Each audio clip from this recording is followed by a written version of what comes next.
Welcome back to Inside the Ring, boxing's official show of record. How is it official? I guess because I say it's official. That's right. Now it's an official show of record. The Bible of boxing. That's right. I am Max Kellerman. That is Mike Coppinger. That is Shady McCoy. And that, as you know, is Chris Arreola.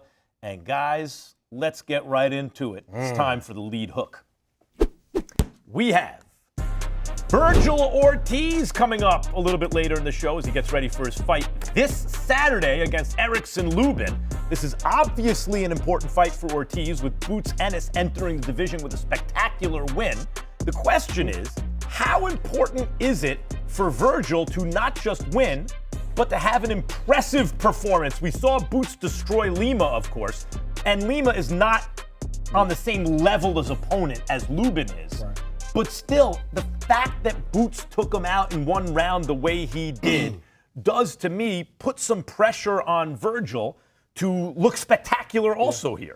Yeah, Max, as you know, they love to say in boxing, right? Win this time, look good next time. And it's often said when you have a fight lined up. But in this case, I think Vergil really needs to look good this time. Boots Ennis hasn't even taken the fight yet. They still have to make that deal. So there is pressure, right? Obviously, Vergil's fighting a much better opponent in Erickson Lubin than Boots faced in Lima.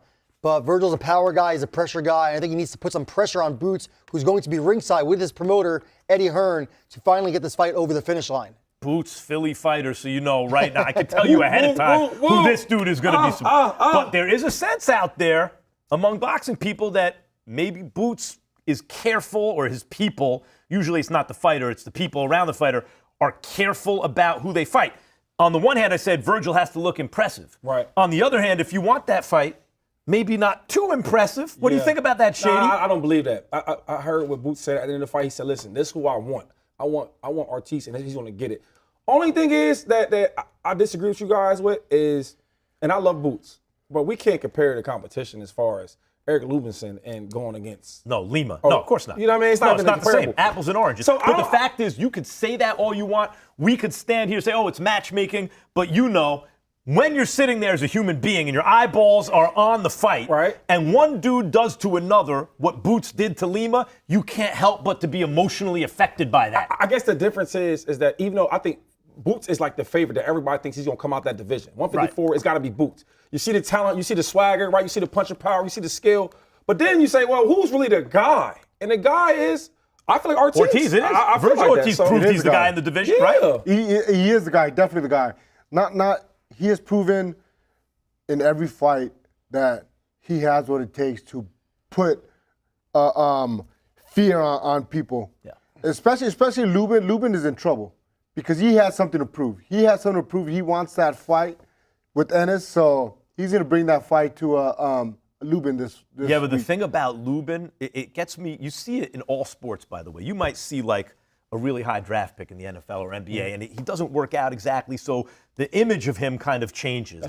But then there's talent in there that got him to that draft position, right, and then in the right situation, he can blossom, right? But in boxing, what that means is a guy like Lubin's perceived a certain way. But how is Lubin perceived as an amateur, Mike? Yeah, I mean, Lubin was an incredible amateur. He was the top amateur in the United States. It was he was such a big deal as an amateur, Max, that when he decided to go pro instead of going to the Olympics, there was a whole fight which was Mike Tyson's promotional company at the time, and USA Boxing. And they were like, hey, this is our guy. We need to win a gold, our first gold for the men since 2004. Oh, you mean before you even get to the promotions, you're saying the amateur boxing, US amateur boxing is like, hey, don't turn pro. We need this guy. It was a whole thing. Right. So my point is, the guy has, as an amateur coming into the pros, was a blue chipper. He had pedigree, for real. A guy like that, just because our perception of him changes over time, because maybe he rushed into the Charlo fight and he got taken out early, but if it's in there somewhere, that guy can be very dangerous in a fight like this, Chris, because how does Vergil get up for him the way he'd get up for a fighter who has a pristine record? You know? Because Vergil has that amateur career just like Lubin does. Vergil understands that Lubin's still a dangerous fighter. He knows that. Another thing is that Lubin is a natural 54-pounder. He's been in this division for a longer time than Ortiz has. Right, came up. So he knows his weight. He knows his body. So it should be a fun fight. It's going to be a fun fight. And they always say, worry about the damage, the wounded dog. And You know, Lubin is a wounded man that, you know. Might be looking at this as this is my last shot. Yeah, nobody's say giving that. him a shot. And that dude, you know, he knows he has a lot of skills in him. And that's the scariest thing is because, like, Lubin's he's a really good fighter. I think to the box world, they're like, oh, well, he lost some fights. He got knocked out. And he Fedor, this and that. But when you know boxing, like, this ain't no cupcake walk. That's why Vergil, I love him a lot because he ain't taking no cupcake fights. So if it don't look impressive, right, to win, long as you win that fight, because that's not an easy fight. Tough win against Ramos, who Lubin can fight. Everyone knows he can fight. But the more I think about it as we're talking about it, maybe this works out, short of losing, this works out well for Vergil because I do think there's a sense, I don't think it's founded on nothing, that Boots' people are careful with the way they navigate his career. Yep. And that if Vergil looks, if he looks the way he did against Mean Machine or even in the second half of that Madrimov fight, maybe that's not as good for making the fight against Boots as if he looks the way he did against Boachuk. That's a great point. Right, so maybe we not only get a great fight here, but provided Vergil wins a great fight, maybe that also speeds up the process of landing a Boots fight. Maybe. Maybe. And I was thinking about it before, right? Because you're asking about, you know, recency bias and all that. You've seen it, Chris, as a top fighter. And when you're boxing only 2 or 3 times a year, Boots has this big win. You're like, oh, Boots is going to beat Vergil. Well, guess what? If Vergil wins and blows out Lubin, people are going to be trying to tilt towards Ortiz. We see with the pound for pound list, when Inoue fights or Usyk fights or Crawford fights, they're the number 1 guy, right? Now, I don't know when the last time you've been back to Philadelphia. Yeah. Do you remember the last time you've been back to Philadelphia? I mean, I used to be in and out of Philly all the time, but truth be told, I probably haven't been there in a couple of years now. All right, so one thing you do know, we ain't doing no backtracking, right? They might have been careful how they did Boots. Now that he's at this point and he said what he said, I don't care what Eddie Hearns is talking about because he's not from this side of the water. Boots ain't going by no cupcakes. If it's not going to be Vergil, it's going to be somebody in the 154 that's really, really good. He ain't doing no backtracking. Meantime, Ring Magazine #1, and I'm gonna go back to that point right now. Ring Magazine #1 ranked middleweight, Janibek Alim Kaluni, will be taking on Erislandy Lara on December 6th. It's a unification fight, so 3 of the different sanctioning body belts that don't mean much to me will be unified here. But it's a giant step closer to crowning a Ring Magazine champion at 160 pounds at middleweight. Because Ring Magazine, the reason it's a valuable championship, the only one I've recognized for now almost 25 years, I don't mention the sanctioning bodies by name, is because you can't kind of cherry pick and manufacture yourself as a champion.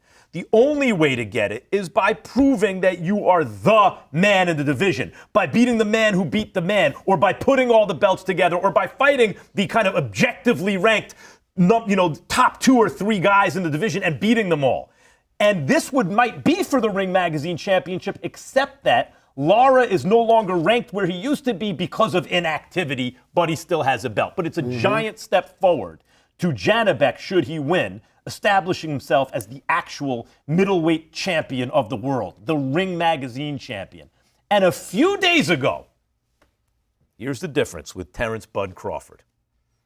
A few days ago, Terrence Bud Crawford, who just beat Canelo Alvarez, who is 38 years old, that Terrence Bud Crawford, who's now on top of the boxing world, who has no reason to take a maximum risk, not as big reward type fight at this stage in his career.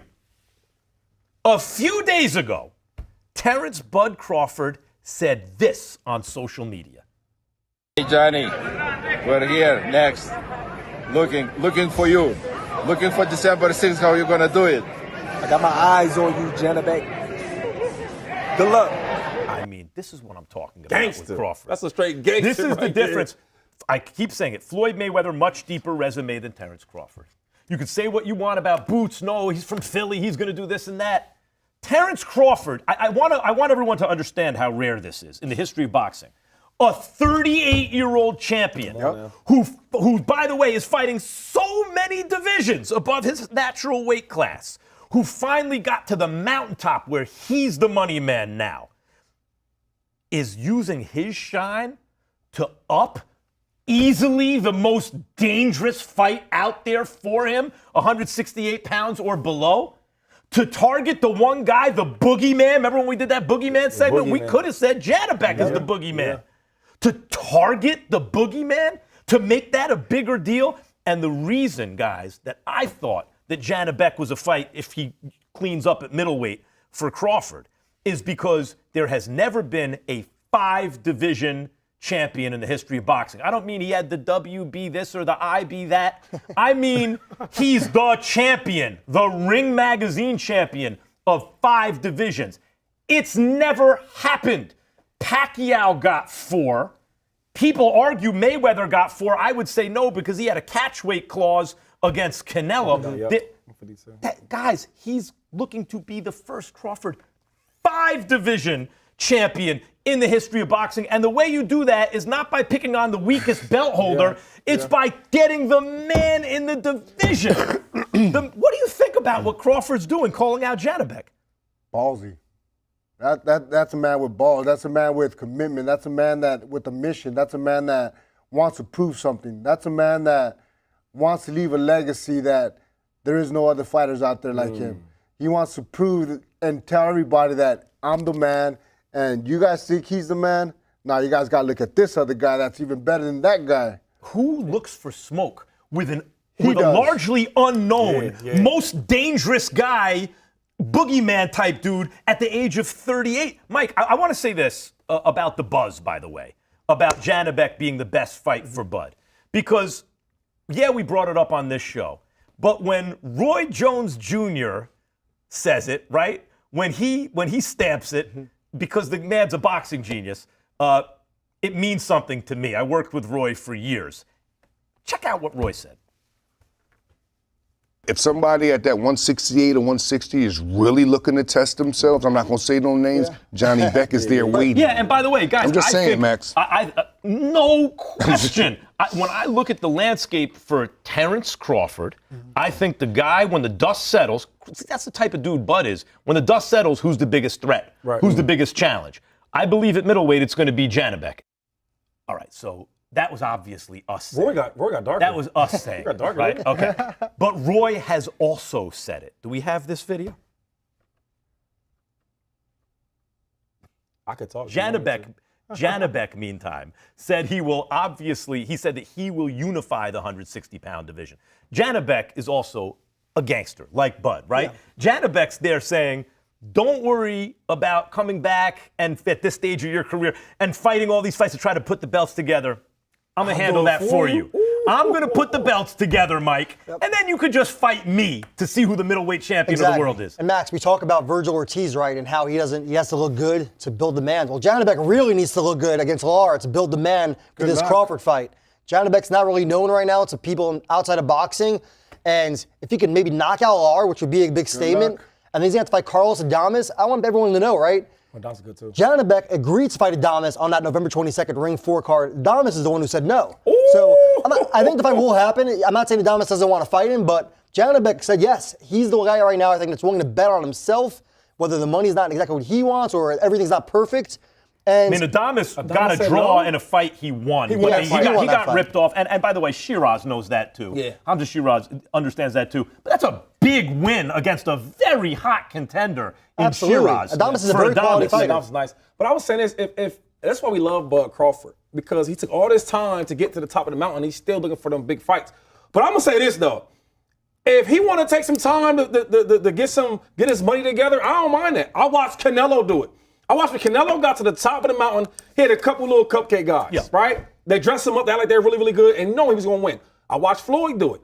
All I'm saying is a lot of people have been holding Crawford back, and now that he's the king, there's nothing wrong with getting a I don't think But he doesn't want that. Well, I don't know about that. Get that money, man. Get that money right now. Janibek's not going to have the whole division put together because we all expect him to be the winner right away. Okay. So Bud's going to have an in-between fight. Yeah. He's earned a big high-profile fight, maybe not against the biggest killer in the world. My point is this.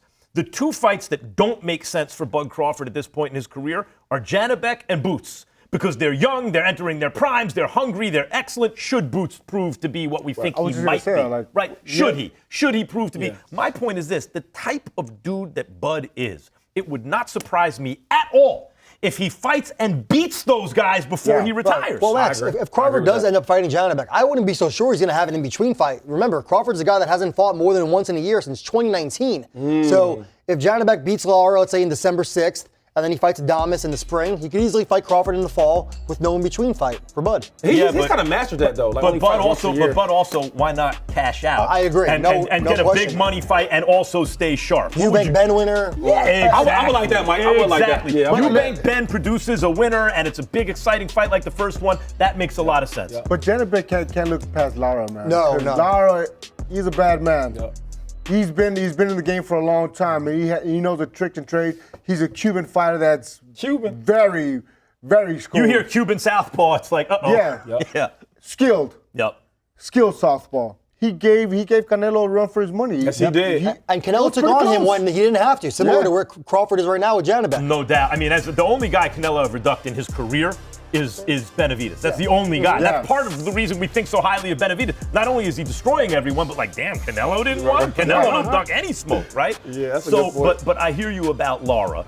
The fact is, though, that I've yet to talk to someone, and this is also my own opinion, that thinks Lara's going to beat Janibek. Do you think Lara's going to beat Janibek? I think Lara's going to give him a hard time.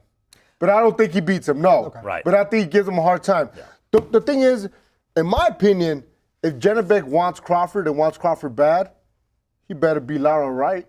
Right. He better beat him like no one's ever beat him. But Lara's, like, you mentioned the Canelo fight. I thought Canelo edged that fight out. Yeah, he did. I am in the minority. I thought Lara won.